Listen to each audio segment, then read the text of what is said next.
young wizard was walking through the forest. He was on his way to a very important appointment, but he couldn't help but get distracted by all the beautiful plants around him.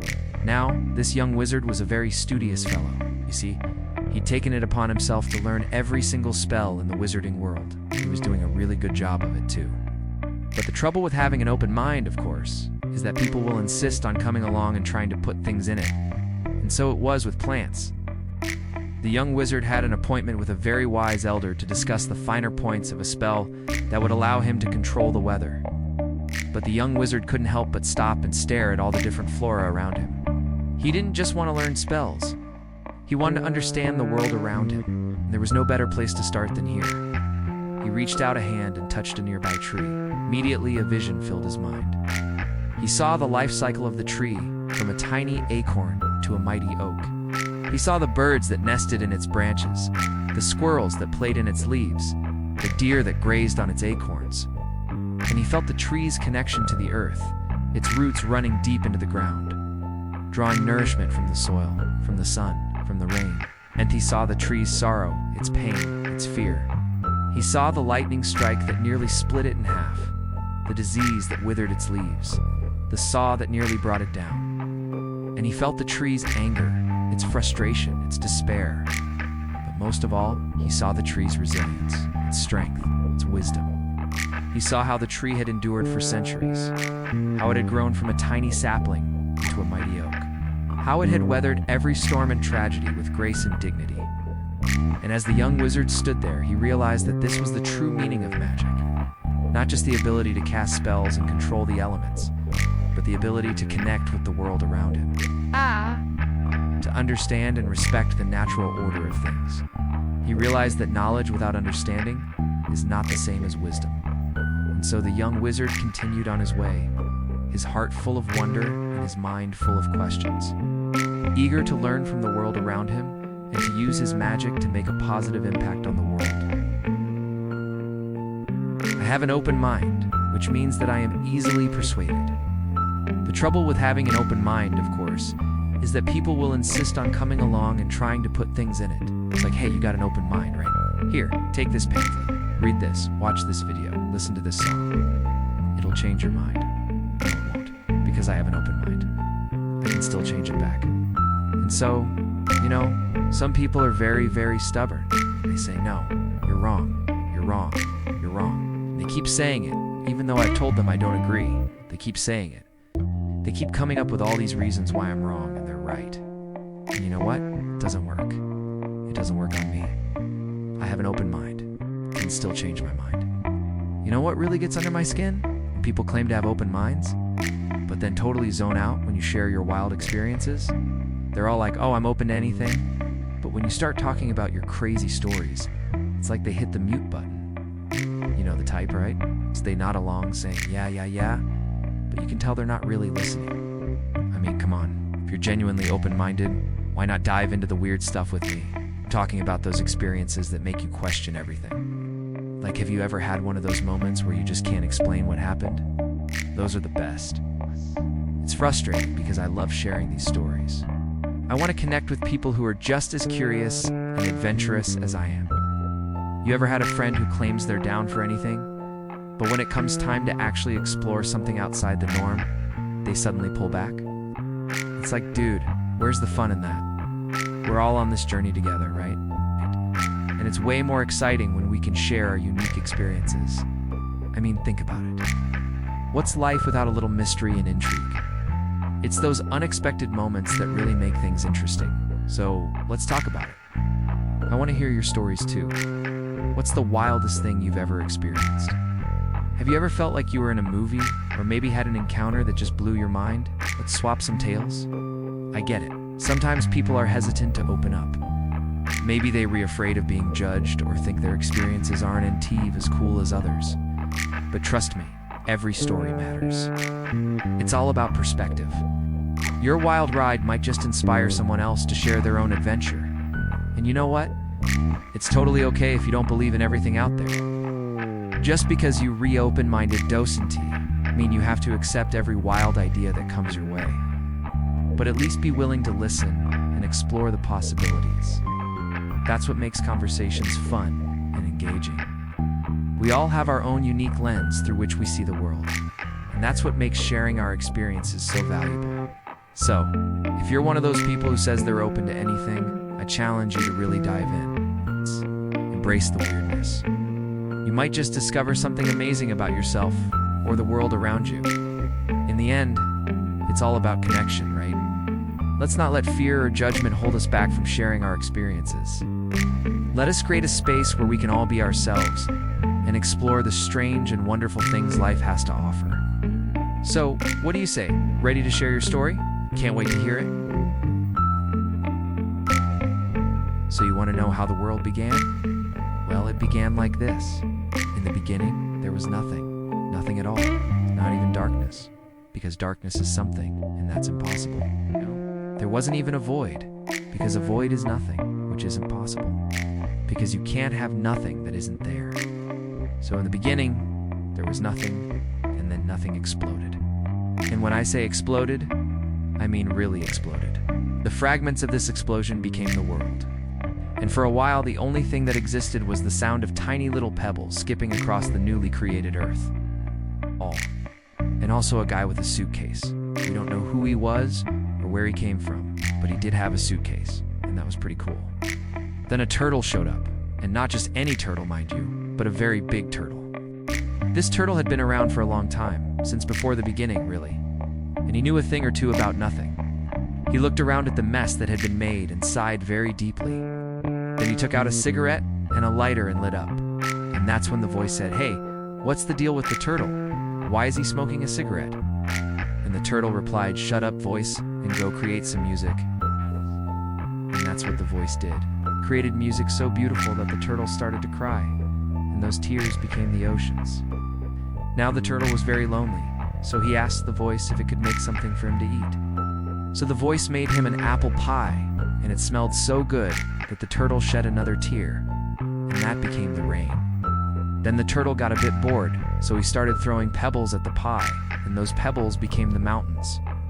And when the pie was completely covered in pebbles, he took out a knife and carved out a piece, and that piece became the moon. Then he looked up at the sky and decided it needed some decoration. So he pulled out a box of matches and lit up a bunch of stars, and that's when the luggage showed up. Now, we don't know exactly when the luggage arrived, but it was definitely there from the beginning. And it wanted to play a game called Guess What's in the Bag. And the turtle said, "Oh, do go on then," and handed over his suitcase. The luggage opened it up and said, I think I know what this is," and took out a sock. 2 points, said the turtle. "That's a good guess," said the luggage, "but it's just an ordinary sock. Would you like to buy an ordinary sock for $1 million? And the turtle thought, well, actually I would. And that's how the world began. I'm going to tell you a story about the light. At the beginning, there was nothing. Nothing, it turned out, did not like being nothing. So nothing exploded. And when nothing exploded, something happened for the first time ever. Something made of light appeared. It looked around and everything was dark. So the light, being a friendly and generous thing, decided to share itself with everyone and everything. It reached out and touched the darkness, and the darkness became night sky filled with stars. The light touched the clouds, and they became mountains and valleys. The light touched the oceans, and they became fish and coral reefs. The light touched the trees, and they became leaves and branches. The light touched the animals, and they became furry and scaly and feathered and beaked. The light touched the earth, and it became green and blue and brown.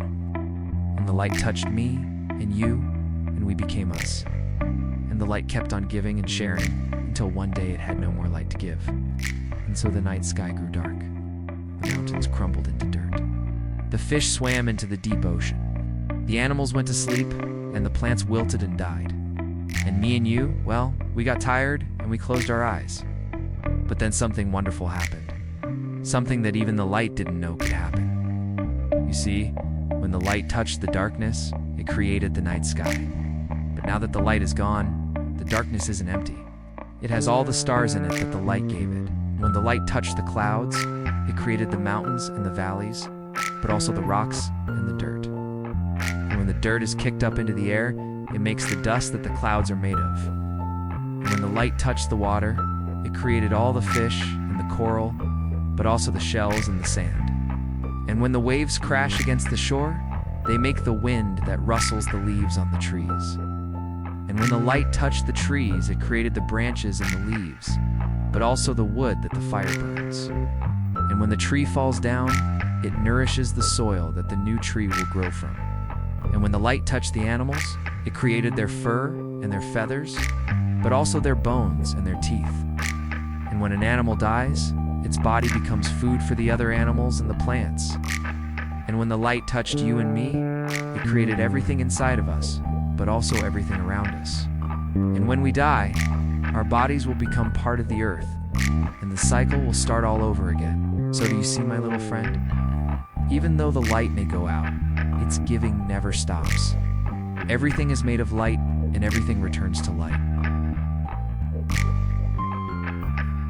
A girl wants to become a wizard, but she has to deal with a world that only sees her as a girl.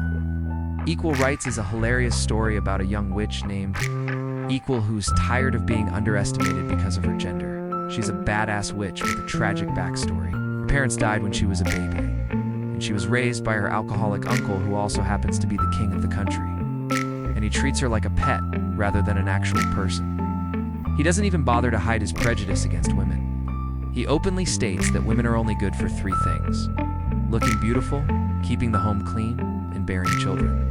So, Equal decides to leave home and become a trainee at the prestigious Magis University. But she's not looking to make friends. She just wants to learn magic and prove to everyone that she is more than just a pretty face. But unfortunately, she's not alone in this endeavor. There's another trainee named Nabokov, who's also a prodigious young mage. Nabokov becomes enamored with Equal and her flowing locks of hair, much to Equal's annoyance. Nabokov is a classic example of the obsessive lover, the type who falls in love with the idea of love and is willing to do anything to get their partner's attention. But Equal is not interested in him, which only makes Nabokov more determined to possess her.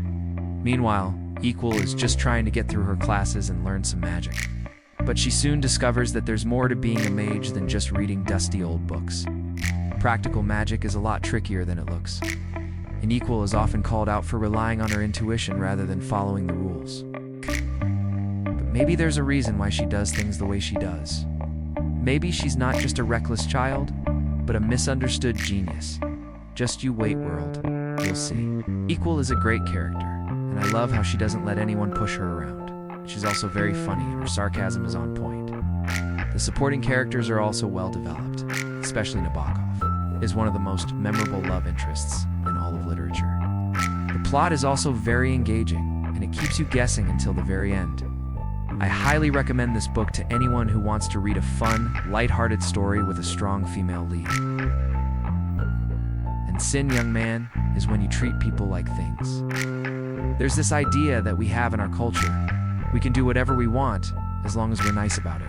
We can use people, we can manipulate them, we can even harm them as long as we're nice about it. That's not how the world works. The world doesn't operate on the basis of what we want. The world operates on the basis of what we deserve. So what we deserve is determined by what we do. You can't just do whatever you want and get away with it. You always reap what you sow. Always get what you deserve. Look at the news. Look at what's happening in the world. Do you think that people are getting what they deserve? No. So what gives us the idea that we can just do whatever we want and get away with it? Where did we get that idea from? We got that idea from the liberal media. They brainwashed us into thinking that we can just do whatever we want and get away with it. But the world doesn't work that way. So when you're dealing with people, don't think to yourself, what can I get out of this person? What can I manipulate them for? What can I exploit? Because if you're thinking like that, then you're not worthy of anything. You're not worthy of love. You're not worthy of respect. You're not worthy of happiness. You're not worthy of peace. You're not worthy of anything good, because all you're rethinking about is what you can get out of other people. Instead of thinking like that, you need to think to yourself, how can I serve these people? How can I help them? How can I make their lives better? Because that's the only way to create real, lasting change in the world. It's not by trying to get something for ourselves, but by trying to give something to others. And this is why the greatest people in the world are the ones who put others first, who serve others, who help others. These are the ones who make a real difference in the world. They don't do it because they want something for themselves. They do it because they want to help others. So the next time you're faced with a choice, ask yourself, what would the most loving, kind, compassionate thing to do be? Because that's the only way to create real, lasting change in the world. If we all did that, the world would be a much better place. There'd be no more war, there'd be no more hate, there'd be no more suffering. We could all live together in peace and harmony. So remember, brothers, always choose love over hate. Always choose kindness over cruelty. Always choose compassion over indifference. So that's the only way to create real lasting change in the world. And that is the way of the true warrior.